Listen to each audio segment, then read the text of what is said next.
Alors bonjour à toutes et tous, donc on va faire un petit point aujourd'hui sur une notation qui est souvent utilisée en analyse, et puis en particulier lorsqu'on traite des développements limités, à savoir le petit o. Et on va faire le lien aussi avec la notation epsilon de x par exemple, qu'on emploie lorsqu'on fait des développements limités entre autres au voisinage de 0.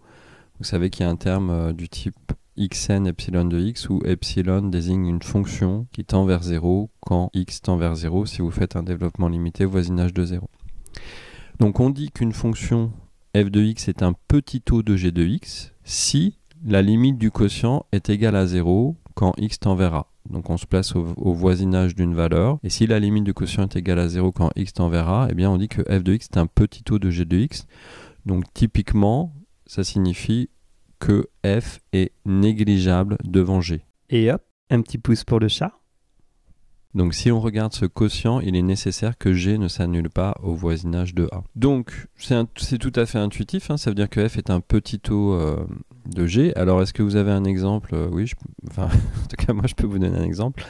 Alors si on considère que a peut également être plus l'infini, qu'est-ce qui est un petit o de g de x au voisinage de l'infini? Bah, typiquement, ce qui est induit par les théorèmes de croissance comparée, on peut dire par exemple que x au carré est un petit o de exponentielle de x au voisinage de l'infini. Voilà, vous savez que la limite de x au carré sur exponentielle de x est égale à 0. On peut dire aussi que ln de x est un petit o de x au voisinage de l'infini. Voilà, deux exemples. Alors, quel est le lien avec la notation epsilon qu'on emploie en général? Eh bien, ça veut dire que, d'une certaine façon, la valeur absolue de f de x est inférieure à epsilon x, valeur absolue de g. Ou, si vous le souhaitez, vous pouvez en fait définir la fonction epsilon de x comme étant le quotient de f de x et de g de x. Alors, si on regarde la notation qui intervient dans les développements limités, voilà, typiquement, ici, donc je vais prendre, puisque c'est ce qu'on va voir en particulier dans les deux prochains exercices. Pour les développements limités au voisinage de l'infini, par exemple, eh bien dans cette notation, voilà, si vous avez un développement limité au voisinage de l'infini qui vous donne cette expression, bon, on peut dire tout de suite que ça nous apprend plusieurs choses, mais on le verra dans les corrections. Le petit o de 1 sur x, c'est exactement la même interprétation que 1 sur x epsilon de 1 sur x, où la limite de epsilon de 1 sur x est égale à 0 quand x tend vers l'infini. Donc voilà, la présentation de notre petit o. Hein.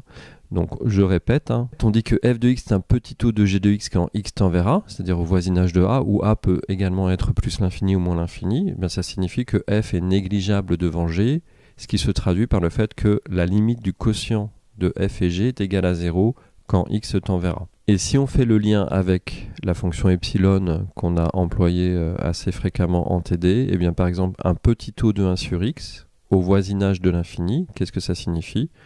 Ça signifie simplement que c'est égal à 1 sur x epsilon de 1 sur x avec la limite de epsilon 1 sur x est égale à 0 quand x tend vers l'infini. Voilà.